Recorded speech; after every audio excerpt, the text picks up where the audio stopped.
Hello friends, स्वागत है आपका अपने YouTube channel state knowledge TV Hindi में।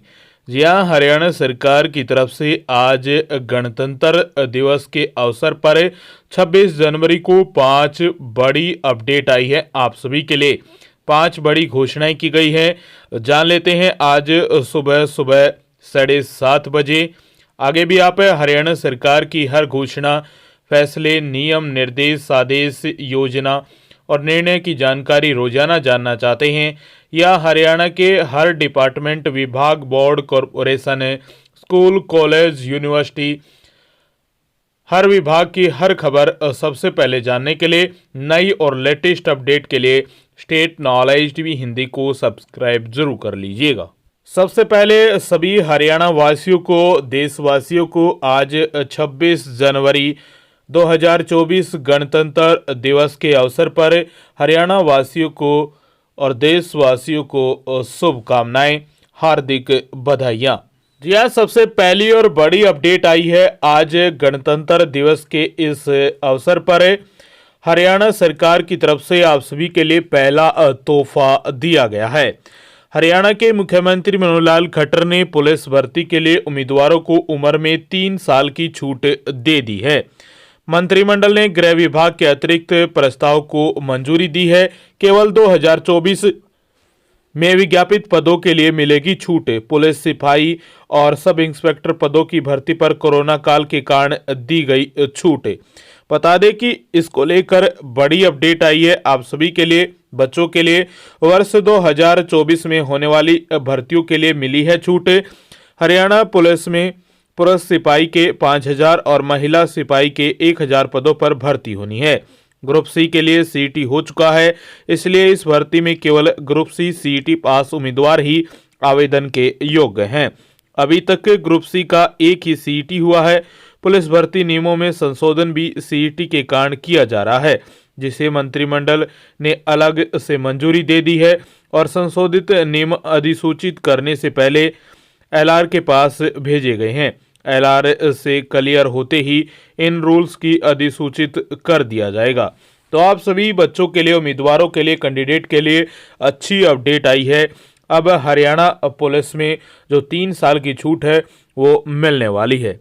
जी हाँ, बता दें कि सिपाही के लिए 18 से 28 साल तक और सब इंस्पेक्टर के लिए 21 से 30 साल तक के उम्मीदवार पात्र माने जाएंगे।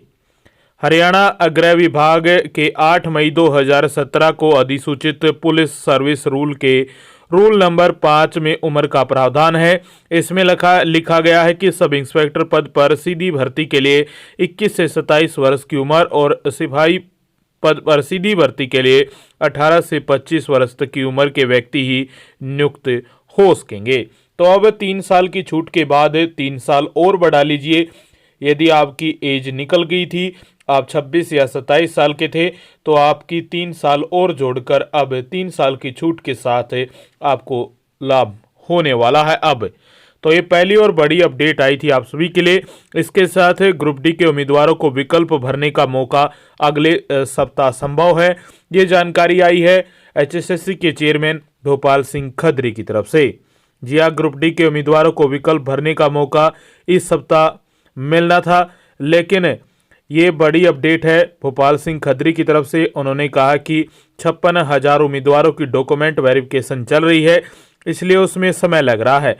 जैसे ही वेरिफिकेशन पूरी हो जाएगी, विकल्प लेने का पोर्टल है खोल दिया जाएगा, मगर उससे पहले कैटेगरी ठीक करने का मौका दिया जाएगा। इसलिए विकल्प पोर्टल अगले सप्ताह या अगले सप्ताह, उससे भी अगले सप्ताह खोला जा सकता है। यानी 15 दिन का समय लग सकता है अभी पोर्टल खोलने में, लेकिन जो कैटेगरी है वो पहले बदली जाएगी। इसके साथ ग्रुप सी के 9 ग्रुपों का रिजल्ट तैयार करने में जुट गया है आयोग। जल्द ही इन ग्रुपों का रिजल्ट है वो संभव है। 2022 से 2023 तक 7,438 पदों पर चयन। हरियाणा कर्मचारी चयन आयोग के अध्यक्ष भोपाल सिंह खत्री ने बताया कि 16 जून 2022 को पुरुष सिपाही के 5500 और 17 जून 2022 को महिला सिपाही के 1100 और 30 नवंबर 2023 को रेडियोग्राफर के 197 और इसी प्रकार अन्य पद हैं। टीजीटी के 7,471 पदों पर भर्ती चल रही है और ग्रुप डी के 13,657 पदों पर भर्ती चल रही है। 2022 से 2023 तक 7,438 पदों पर चयन भी हो चुका है। तो आप सभी के लिए बड़ी अपडेट आई थी एचएसएससी की तरफ से, हरियाणा स्टाफ सिलेक्शन कमीशन की तरफ से। ये पहली बड़ी अपडेट थी आप सभी के लिए। वहीं दूसरी बड़ी घोषणा की गई है हरियाणा सरकार की तरफ से।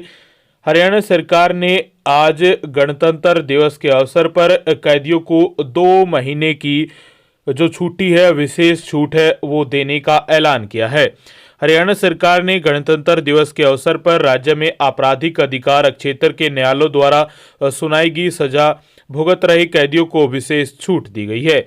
एक प्रवक्ता की तरफ से जानकारी आई है कि जिन अपराधियों को आजीवन कारावास से 10 वर्ष या इससे अधिक की अवधि की सजा सुनाई गई है उन्हें 60 दिन, और जिन अपराधियों को 5 वर्ष या 5 वर्ष से ऊपर और 10 वर्ष से कम की सजा सुनाई गई है उन्हें 45 दिन की छूट प्रदान की जाएगी। जिन अपराधियों को 5 वर्ष से कम की सजा सुनाई गई है उन्हें 30 दिन की छूट प्रदान की जाएगी। गणतंत्र दिवस यानी आज 26 जनवरी 2024 को कारागार से पैरोल और फरलों पर आए सभी अपराधियों को भी यह छूट दी जाएगी, बशर्ते वे अपने निर्धारित समय पर संबंधित कारागार में आत्मसमर्पण करते हैं, तो उस स्थिति में कारावास के बचे हुए समय में यह छूट दी जाएगी। जिन अपराधियों पर जुर्माना भुगतान न करने पर सजा हुई है उन्हें यह छूट नहीं दी जाएगी। जिन अपराधियों को हरियाणा में आपराधिक न्याय क्षेत्र के न्यायालय द्वारा दोषी ठहराया गया है लेकिन हरियाणा के बाहर जेलों में अपनी सजा काट रहे हैं, वे भी उपरोक्त पैमाने के अनुसार यह छूट प्राप्त करने के हकदार होंगे। तो ये आप सभी के लिए बड़ी अपडेट है। जो अपराधी जमानत पर है उन्हें यह छूट नहीं दी जाएगी। दूसरी बड़ी घोषणा की गई है हरियाणा सरकार द्वारा गणतंत्र दिवस पर कैदियों को 2 माह की विशेष छूट देने का ऐलान कर दिया गया है। हरियाणा सरकार की तरफ से दूसरी बड़ी अपडेट आई थी आप सभी के लिए। यह तीसरी बड़ी अपडेट आई है हरियाणा विद्यालय शिक्षा बोर्ड भिवानी की तरफ से।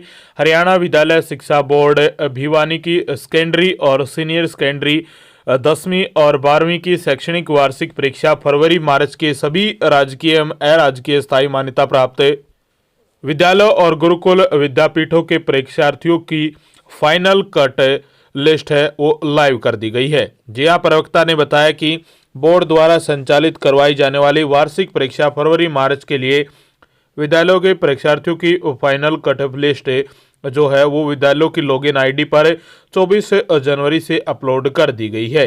विद्यालय प्रमुख विद्यालयों को जारी किए गए लॉगिन आईडी और पासवर्ड से डाउनलोड कर सकते हैं।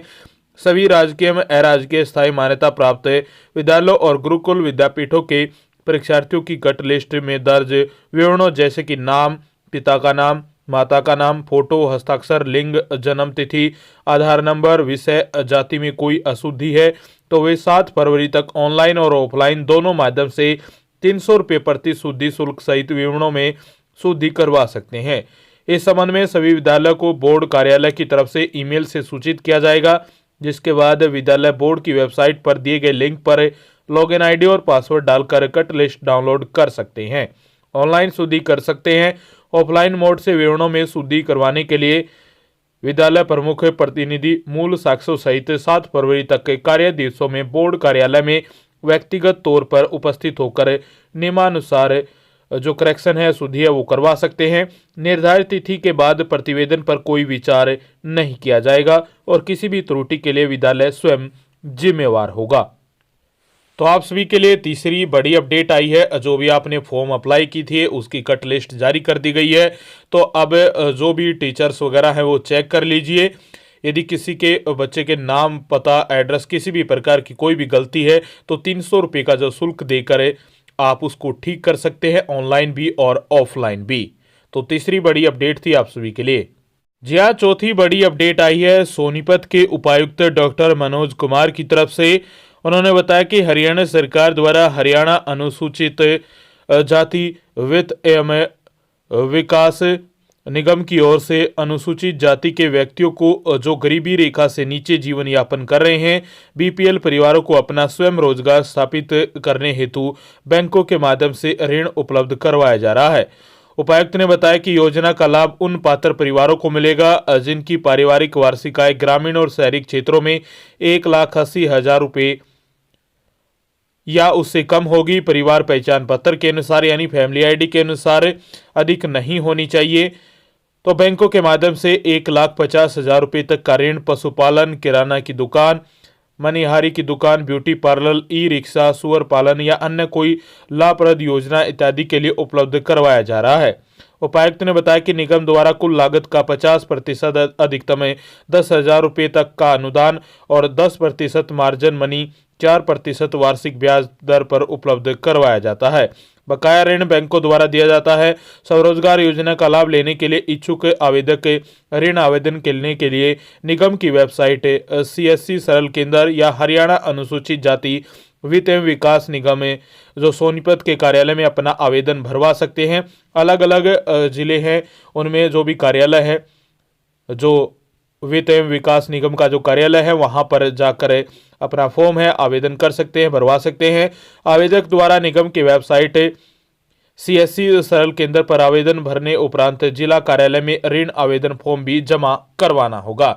तो ये चौथी बड़ी अपडेट आई थी आप सभी के लिए। BPL परिवारों के लिए ऋण को लेकर जो सरकार की तरफ से दिया जा रहा है, बैंकों की तरफ से दिया जा रहा है, निगम की तरफ से छूट भी दी जा रही है, अनुदान दिया जा रहा है। तो चौथी बड़ी अपडेट थी आप सभी के लिए। पांचवी और आखिरी अपडेट आई है आप सभी के लिए मौसम विभाग की तरफ से। हरियाणा में ठंड अब बेकाबू होने लगी है। हाल यह हो गए हैं कि दिन का तापमान 9 डिग्री से भी नीचे पहुंच गया है। इसको देखते हुए मौसम विभाग ने 10 जिलों में घने कोहरे, कोल्ड डे और कोल्ड वेव का अलर्ट है वो जारी किया है। आज 26 जनवरी को रात के तापमान में सिर्फ 0.2 डिग्री की बढ़ोतरी हुई है, लेकिन अभी भी यह सामान्य से 1.6 डिग्री कम है।